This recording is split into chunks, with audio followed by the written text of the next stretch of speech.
कुरान कहता है या अय्युहल्लज़ीना आमनुत्तकुल्लाह हक़्क़ तुक़ातिह वला तमूतुन या अय्युहल्लज़ीना आमनुत्तकुल्लाह वक़ूलू क़ौलन सदीदा। अहले ईमान, अल्लाह से डरो और जब भी बात करो तो दुरुस्त बात करो, सीधी बात करो। क़ौलन सदीदा, सदीद तस्दीदुस सहम। कभी आपने तीर को देखा? तीर, उसको अरबी में क्या कहते हैं? सहम। कमान में लगाया, अब इस रॉट में हमें मारना है। ये ट्यूबलाइट जो जल रही है, कमान से तीर को हमने छोड़ा तो तीर बिल्कुल सीधे जाएगा, सीधे, इधर उधर नहीं होएगा, सीधे जाएगा और ट्यूबलाइट से टकराएगा, ट्यूबलाइट फूट जाएगी। तो जैसे कमान से तीर निकलता है वो बिल्कुल सीधे निशाने पर जाता है, ऐसे ही तुम्हारे मुंह से जो बात निकले वो सीधे कहने वाले की मर्जी के मुताबिक हो, उसके पूछने के मुआफिक हो, दाएं बाएं नहीं। यह है तकवा, यह है परहेजगारी। सीधे सीधे बोलिए, घुमा फिरा के नहीं, घुमा फिरा के नहीं। जैसे शेख अब्दुल कादिर जिलानी बगदादी रहमतुल्लाह अलैह जब 12 साल की उम्र में थे और काफिले के साथ सफर कर रहे थे, चोरों ने काफिले को लूटा तो इनसे पूछा 12 साल के बच्चे से, अब्दुल कादिर जिलानी से, तेरे पास भी कुछ है? उसने कहा हाँ है। क्या है? सीधे सीधे जवाब, 40 अशरफियाँ हैं। कहाँ है? मेरे कुर्ते के अस्तर में, यहाँ मेरी माँ ने सिल दी है। फाड़ के देखा तो 40 अशरफी। बेटा तुमने सीधे सीधे बता दिया, साफ साफ बता दिया, तुम्हारे ऊपर तो मुझे शक भी नहीं हो सकता था, तुमने साफ साफ क्यों बता दिया? उस बच्चे ने क्या कहा? चलते वक्त मेरी माँ ने मुझे नसीहत की थी कि बेटा हालात चाहे कितने खराब हो लेकिन कभी झूठ मत बोलना। माँ अपने 12 साल के बच्चे को छोड़ रही है और काफिले के हवाले कर रही है तो अपने 12 साल के बच्चे को तक़वे का दर्स दे रही है, अल्लाह से डरने का दर्स दे रही है। आजकल की माएँ अपने बच्चों को 12 साल की उम्र में पैंट की चैन खोल कर खड़े होकर पेशाब करवाती है नाली में। ये आजकल की माएँ हैं, कहां से इनके अंदर डर पैदा होगा? वो 12 साल का बच्चा और उसकी माँ कह रही है बेटे हालात चाहे कितने खराब हो लेकिन कभी झूठ मत बोलना। और अल्लाह ने इस बच्चे को जब सच बोलने की तौफीक दी और दुरुस्त बात कहने की तौफीक दी तो इसका नतीजा ये निकला कि चोरों के सरदार पर, डाकुओं के सरदार पर इसका ऐसा असर पड़ा कि उसने कहा आय अल्लाह, इस बच्चे ने रास्ते में अपनी माँ का इतना कहना माना, इतना कहना, और हम तो आज तक तेरी नाफरमानी करते आए हैं, मजबूर लोगों का माल लूटते आए हैं, बेकस और बेसहारा लोगों को हमने और बेसहारा कर दिया है। अल्लाह से हम तौबा कर रहे हैं और सबका लूटा हुआ माल उनको वापस कर दिया।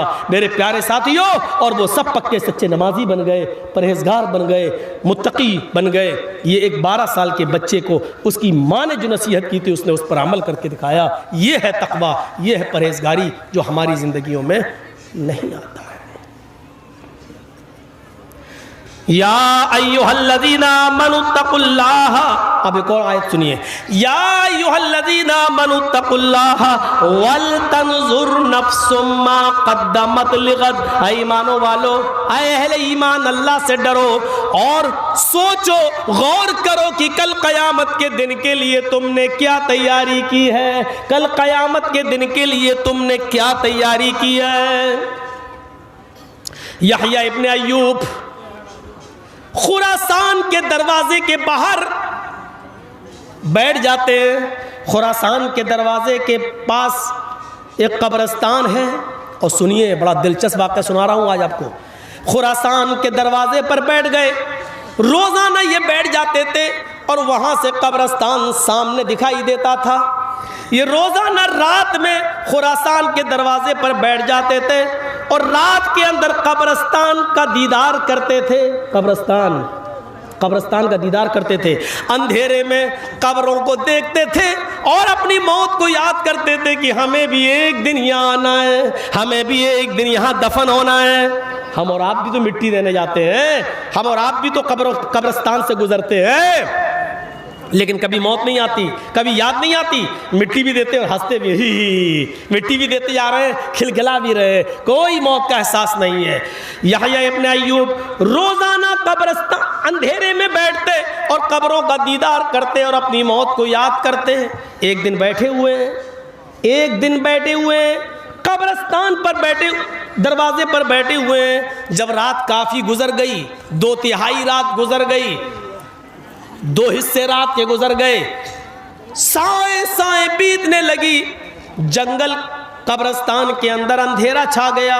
तो यहया इब्ने अय्यूब अब कब्रों को देख रहे हैं। एक दिन हमें भी यहाँ आना है। अचानक उनकी नज़र कब्रिस्तान पर एक आदमी पर पड़ी जो कंबल ओढ़े हुए है, अपने सर पर कंबल डाले हुए हैं और अपनी आंखों के अलावा पूरा चेहरा छिपाए हुए हैं और कंबल ओढ़े हुए हैं। वो कभी इस कब्र को देखता, आगे बढ़ता, दूसरी कब्र को देखता, फिर आगे बढ़ता, तीसरी कब्र को देखता, फिर आगे बढ़ता, चौथी कब्र को देखता। फूटी हुई कब्र है, टूटी हुई कब्र है, फूट गई है, टूट गई है, उस कब्र को देखकर वहीं पर बैठ जाता है। चेहरा छिपाया हुआ है, आंखें खुली हुई हैं और इस तरह बैठ जाता है। उस फूटी हुई कब्र को रात में बैठ के देख रहा है। यहया इब्ने अय्यूब कहते हैं, अल्लाह ये कौन आदमी है जो रात के अंधेरे में इतनी कब्रों को देखने के बाद एक कब्र पर जाकर बैठ गया है। देखेंगे इतनी रात में क्या करता है। यहया इब्ने अय्यूब उठते हैं, चले इस आदमी के पास, ये कब्र के पास बैठकर क्या कर रहा है। आगे बढ़ते हैं, क्या देखते हैं कि वो आदमी फूट फूट के रो रहा है, आंसुओं से रो रहा है, उसके आंखों से आंसू गिर रहे हैं और उन हड्डियों को देख रहा है। टूटी फूटी हड्डियों को देखकर कहता जा रहा है, आए हड्डियों, कल तुम मेरे जैसी थी और कल मैं तुम्हारे जैसा हो जाऊंगा।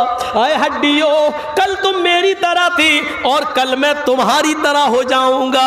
आए हड्डियों, कल तुम मेरे जैसी थी और कल मैं तुम्हारे जैसा हो जाऊंगा।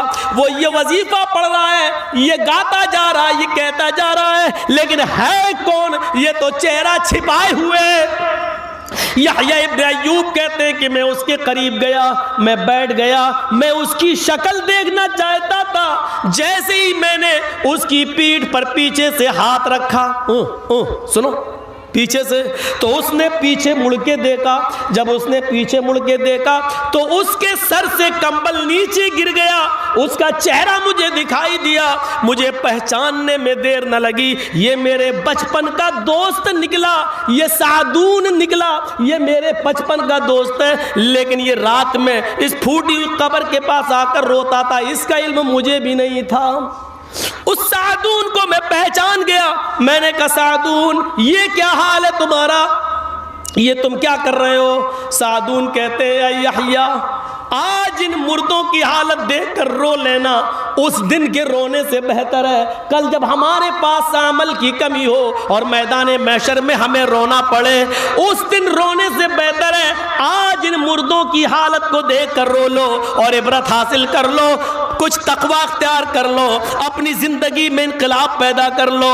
सुनो, ये चले गए, इनके अमल इनके साथ है, इनसे इबरत हासिल कर लो। यहया, उस दिन क्या होगा? जब हमारे सहीफे खोले जाएंगे, हमारे रजिस्टर खोले जाएंगे, नामे यामाल हमारे हाथों में दिया जाएगा। उस दिन हमारा क्या होगा? उस दिन हमारा क्या होगा?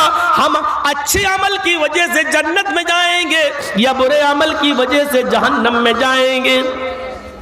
यहया कहते हैं कि इतना सुनने के बाद सादून की बात यहया रोने लगे। इतना रोए, इतना रोए, इतना रोए, इतना रोए कि रोते रोते बेहोश हो गए। सादून उनके पास बैठ गए, वो बेहोश हैं, पानी के छींटे मार रहे हैं, होश नहीं आ रहा है। सादून जो कंबल ओढ़े हुए थे उस कंबल के कोने से उनके सर को पोंछते जा रहे हैं, पानी का छींटा मारते जा रहे हैं। थोड़ी देर के बाद यहया इब्ने अय्यूब को होश आया तो हजरत सादून ने कहा, आए यहया, तुम्हें होश क्यों आ गया? काश तुम आज मर जाते। इन मुर्दों की हालत को देखकर जो रोए थे, अगर आज तुम्हें मौत आ जाती तो तुमसे बड़ा खुश नसीब कोई नहीं होता, तुमसे ज्यादा खुश नसीब आज कोई नहीं होता। यहया, तुम्हें होश कैसे आ गया? तुम्हें होश क्यों आ गया? आज अगर तुम मर जाते तो ये मौत तुम्हारी अल्लाह के डर से होती, अल्लाह के खौफ से होती, और आज तुमसे ज्यादा खुश नसीब कोई नहीं होता। मेरे प्यारे साथियों, लोग अपने मरने और गलने और सड़ने को नहीं भूलना चाहिए। हमारे और आपकी बॉडी के साथ वही सब कुछ होगा जो औरों के साथ हो रहा है। जो आया है वो एक दिन जाएगा। इसलिए कामयाब वो है जिसने अपनी ज़िंदगी को तक़वे से लैस कर लिया, तक़वे से मुज़य्यन कर लिया और तक़वे से भर लिया।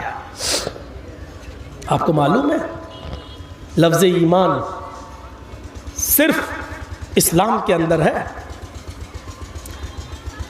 अगर आज कोई हिंदू या कोई सिख या कोई जैनी, कोई ईसाई, कोई यहूदी अगर आज किसी का लूटा हुआ या किसी का माल जो उसको मिल गया हो वो वापस कर दे दूसरे को, तो लोग क्या कहते हैं?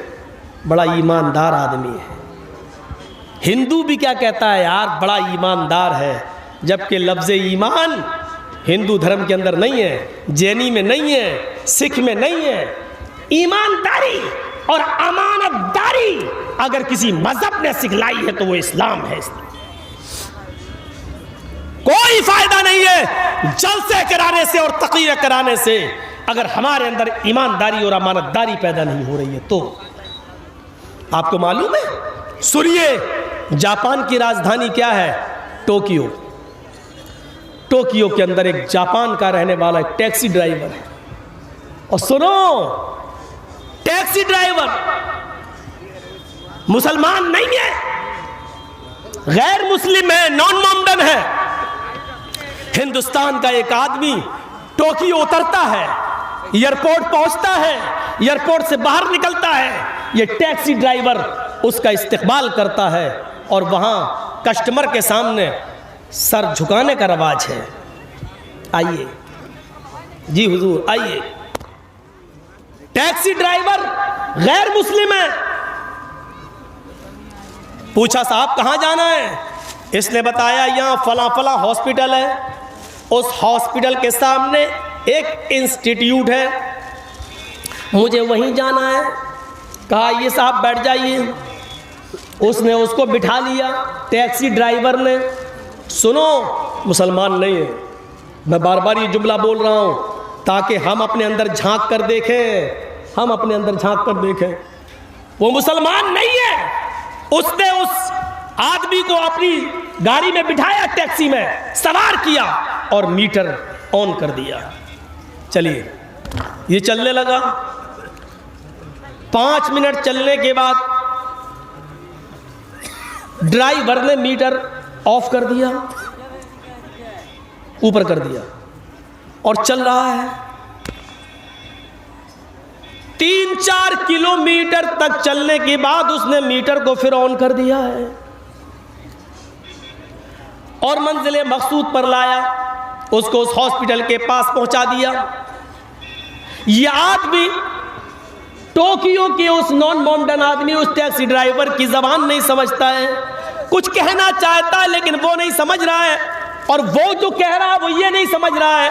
ये बार बार कह रहा है कि तुमने मीटर क्यों ऑफ किया, फिर ऑन, लेकिन वो नहीं समझ रहा है, चलाए चला जा रहा है। जब मंजिले मकसूद पर आ गया तो उसने मीटर में जो बिल देखा, कहा इतना बिल। वहां भीड़ लग गई। जो इंडिया से आदमी गया था उस आदमी को लेने वाले लोग आ गए। इस आदमी ने उनसे कहा जरा इससे पूछो कि उसने थोड़ी दूर चलने के बाद मीटर क्यों ऑफ कर दिया, और 3-4-5 किलोमीटर के बाद उसने मीटर को ऑन कर दिया। इसने 3-4-5 किलोमीटर जो ऑफ मीटर किया उसका बिल नहीं लिया है। हम तो इसको पूरा बिल, पूरा पेमेंट करना चाहते हैं, लेकिन इसने मीटर ऑफ करके थोड़ी देर के बाद ऑन किया है। इससे पूछो कि इसने ऐसा क्यों किया है। टैक्सी ड्राइवर से जब पूछा जाता है कि आपने ऐसा क्यों किया है, तो उसने कहा साहब मैं जब लेके चल रहा था अपने कस्टमर को, तो मुझे जहां से मोड़ना था, जिस चौराहे से मोड़ना था, मैं चूक गया और मैं थोड़ा सा आगे निकल गया। अब अगर पीछे आता तो मुझे भारी जुर्माना देना पड़ता, इसलिए मुझे आगे ही बढ़ना था, और आगे बढ़ने के बाद जो टर्न हमें लेना था वो 3-4-5 किलोमीटर से पहले नहीं था। इसलिए मैंने मीटर ऑफ कर दिया, क्योंकि ये मेरी गलती थी, ये मेरी गलती थी, ये मेरी चूक थी। तो मैं अपनी गलती और अपनी चूक का पेमेंट इससे कैसे ले लूं? तो 4-5 किलोमीटर जो मैं लेके चला इसको, और जब फिर मैं उसी मोड़ पे आया जहां आना था, वहां फिर मैंने मीटर ऑन कर दिया, और जो 5 किलोमीटर जो मैंने मजीद इसको लेके चला वो मेरी गलती थी। इसलिए मैं अपनी गलती का बिल इससे नहीं ले सकता साहब। ये हमने नहीं सीखा है, ये मेरी माँ और बाप ने नहीं। ईमान वही नहीं है जो हम कलमा पढ़ने के बाद इस्तेमाल करते हैं। इस आदमी ने 40 दिन का चिल्ला नहीं लगाया था, इस आदमी ने 4 महीने की जमात में शिरकत नहीं की थी, इस आदमी ने कलमा नहीं पढ़ा था, इस आदमी की लंबी दाढ़ी नहीं थी, इस आदमी के सर पे टोपी नहीं थी, लेकिन था तो वही ईमान था इसके अंदर जो एक इस्लाम ने हमें सिखलाया है। मेरे प्यारे साथियों, एक गैर मुस्लिम के इस वाक़े से अंदाजा लगाइए, बंगाल के अंदर भी टैक्सी ड्राइवर है, हम ही लोगों में से बहुत हैं, चला रहे हैं। क्या ये ईमानदारी आज हमारे अंदर है? कलमा पढ़ने के बाद, इस्लाम लाने के बाद, मुसलमान होने के बाद, जुमे की नमाज पढ़ने के बाद, रमजान के रोजे रखने के बाद, क्या ये ईमानदारी हमारे अंदर है? क्या हम इतना लंबा चौड़ा घुमाने के बाद क्या हम बिल नहीं लेते हैं? अगर इस्लाम लाने के बाद और मुसलमान होने के बाद ये ईमानदारी आपके अंदर नहीं है, तो अफसोस है आपकी ईमानदारी पर, अफसोस है आपकी ईमान पर, और अफसोस है आपके इस्लाम पर। हम कहाँ हैं? तकवा हमारे अंदर नहीं। इसलिए बर्नार्ड शॉ ने कहा था, बर्नार्ड शॉ ने, ईसाई है, बर्नार्ड शॉ ने कहा था, मैं पूरे यूरोप घूमा और मैं अरब भी घूमा। अरब सिर्फ सऊदी अरब ही नहीं है, इराक, ईरान, शाम, फिलिस्तीन, ये सब अरब में कहलाता था। मैं यूरोप भी घूमा, मैं अरब भी घूमा, मैंने यूरोप के अंदर ढूंढा, मुझे मुसलमान नहीं मिला, लेकिन इस्लाम मिला। बर्नार्ड शॉ ने क्या कहा था? पूरे यूरोप के अंदर मैं घूमा, लेकिन मुझे मुसलमान नहीं मिला, इस्लाम मिला। यानी इस्लाम ने ईमानदारी की जो तालीम दी है वो मुझे मिला इस्लाम। मैंने यूरोप में घूमा, एक भी मुसलमान नहीं मिला, लेकिन इस्लाम यहाँ मिला। और मैं अरब घूमा तो अरब के अंदर मुझे इस्लाम तो, हमें अरब के अंदर हमें मुसलमान तो मिला, लेकिन इस्लाम नहीं मिला। अरब के अंदर मुझे मुसलमान तो मिला, लेकिन इस्लाम नहीं मिला। यूरोप के अंदर मुझे इस्लाम मिला, लेकिन मुसलमान नहीं मिला। मेरे भाइयों, हम इस्लाम को तो मानते हैं, लेकिन मुसलमान नहीं हैं। और बहुत से लोग मुसलमान नहीं हैं, लेकिन इस्लाम की तालीम पर वो अमल कर रहे हैं। हमें टूथ ब्रश चाहिए, और स्टेशनों पे चले जाओ तो हिंदू भाइयों को मिसवाक करते हुए देखोगे। बाबा रामदेव ने आज तक टूथपेस्ट नहीं किया, पतंजलि दंत मंजन बना रहा है, लेकिन खुद नीम की दातून करता है। मेरे प्यारे साथियों, हमें बाबा रामदेव की जिंदगी में इस्लाम दिखा, यह अलग बात है कि बाबा रामदेव मुसलमान नहीं है। हमारी जिंदगी में इस्लाम भी दिखे और ईमान भी दिखे तो हमारी जिंदगी कामयाब है, हमारी जिंदगी कामयाब है। अमानतदारी हमारे अंदर नहीं। तसव्वुर करें आप, डॉक्टर शिव शक्ति स्वरूप भोपाल के अंदर MBBS MS डॉक्टर सर्जन, उनकी बेटी भी MBBS MS, और जब इस्लाम लाए, अल्लाह ने तौफीक दी, तो MBBS MS होने के बाद उनकी बेटी तसव्वुर करो आप, ऐसा हिजाब और ऐसा बुर्का पहनती है, ऐसा नकाब ओढ़ती है कि MBBS MS होने के बाद भी उसके हाथों की हथेलियां कोई नहीं देख सकता है। ये गैर मुस्लिम है, इस्लाम लाती है तो इस्लाम इनके अंदर ऐसा पैबस्त हो गया कि आज उनकी लड़की इस्लाम लाने के बाद, MS करने के बाद भी उसके हाथ की उंगलियां, हथेलियां नहीं दिखती हैं। यहाँ पैदाइशी मुसलमान हैं, इस्लाम से लैस हैं, मुसलमान हैं, लेकिन हमारी माँ बहनों के चेहरों को, उनके हाथ की आस्तीन और बाहों को, उनके घुटनों से ऊपर कपड़े और स्कर्ट को, उनकी जीन्स को, उनकी लेगी को आज इस्लामी जलसों में और दीनी जलसों में, बाजारों में भी देखा जा सकता है, अभी देखा जा सकता है। रात के 11:30 बजे सड़क के बाहर, इस जलसे के बाहर निकलो तो यहां पर भी देखा जा सकता है। ये हमारा इस्लाम है, ये हमारे घर की मां बहन बेटियों का हाल है। शर्म मगर मुझे नहीं आती है और हम अपने आप को मुसलमान कहते हैं। मेरे भाइयों, ये इबरत हमें लेना पड़ेगी, ये एहसास हमें अपने अंदर पैदा करना पड़ेगा और ये तुम्हें सुनना पड़ेगा। तुम्हें नहीं, तुम्हारे बाप को भी सुनना पड़ेगा। जब तक इस कुर्सी पर हम बैठे हैं, ये अथॉरिटी, ये पावर मुझे है और ये जनाब मोहम्मद रसूलुल्लाह ने पावर दिया है मुझे, ये तुम्हें सुनना पड़ेगा। गाली देना हो तो कल चाय की होटल पे चाय पीते वक्त दे लेना मुझे गाली, तुम्हारे लिए रास्ते खुले हुए हैं गाली देने के, लेकिन ये पावर मुझे है जो मैं तुम्हें नहीं दे सकता। ये सुनना पड़ेगा तुम्हें। एक गैर मुस्लिम लड़की जब इस्लाम लाती है तो डॉक्टर के बावजूद लोगों के लिए आइडियल बन जाती है, नमूना बन जाती है। और हमारी मुसलमान माँ बहनें, बेटियां, तसव्वुर करो कौन सा दस्तूर है। सब जलसे में आ रहा है। कौन आ रहा है? बहनोई साली को ला रहा है। वे तेरे बाप का राज चल रहा है। भाभी जलसा सुनने आई है, किसके साथ आई है? देवर के साथ आई है। शर्म नहीं आई तुझे? जलसा सुनने आ रही है और देवर के साथ आ रही है।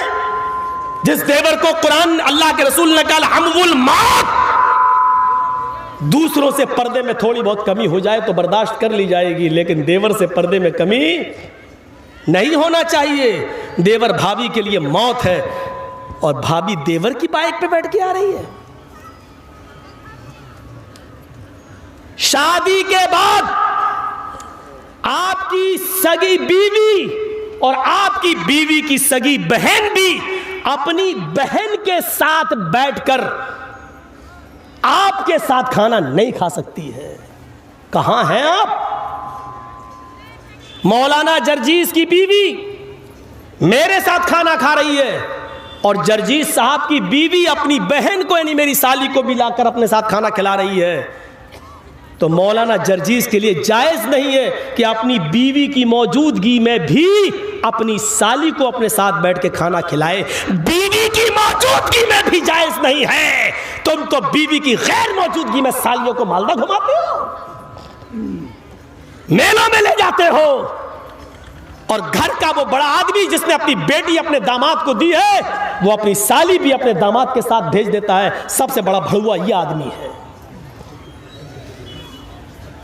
ये ससुर भड़ुआ है जो अपनी साली को, अपनी बेटी को दामाद के साथ भेज रहा है, बीवी को नहीं। इसको भड़ुआ कहा अल्लाह के रसूल ने। दयूस, भड़ुआ। दयूस तो नहीं समझोगे ना, भड़ुआ। खुल के बोलता हूं, भड़ुआ। शर्म नहीं आती? शर्म। साहब, हेलो भैया, हाँ दिल्ली में हो? मौलाना जर्जी साहब आए हुए, जलसा है। भाभी, आपकी बीवी भाभी कह रही है मुझे जलसे में जाना, मैं ले जाऊं? दिल्ली से कह रहा, हाँ ले जा। इतना एतबार भाई पर? तुझे एतबार हो सकता है लेकिन शरीयत को एतबार नहीं है। मोहम्मद रसूलुल्लाह को एतबार नहीं है। शरीयत अपनी जगह पर है, अपनी जगह पर। टोक्यो के इस वाक़े को सामने रखिए। कोई हिंदू है बेचारा, उसके अंदर ईमानदारी है, उसके अंदर इस्लाम पाया जा रहा है, लेकिन वो मुसलमान नहीं। हमारे अंदर हम मुसलमान हैं लेकिन हमारे अंदर इस्लाम नहीं। यूरोप के अंदर बर्नार्ड शॉ ने कहा, यूरोप के अंदर मैंने मुसलमान को ढूंढा, हमें नहीं मिला, लेकिन इस्लाम को ढूंढा तो मुझे हर हर घर में इस्लाम मिला, लेकिन मुसलमान नहीं मिला। अरब के अंदर मैंने जब तलाश किया तो अरब के अंदर में ये मुसलमान मिला, घर घर में मुझे मुसलमान मिला, लेकिन इस्लाम हमें देखने को नसीब नहीं हुआ। बर्नार्ड शॉ के इस कौल पर मैं कुर्बान जाता हूँ। उसने जो बात कही मुझे एतराफ़ है, हम मुसलमान हैं लेकिन इस्लाम हमारे अंदर नहीं है। और उस आदमियों के अंदर, यूरोप के अंदर इस्लाम तो घर घर में है लेकिन वहाँ मानने वाले मुसलमान नहीं है। इस्लाम की तालीमात पर अमल हो रहा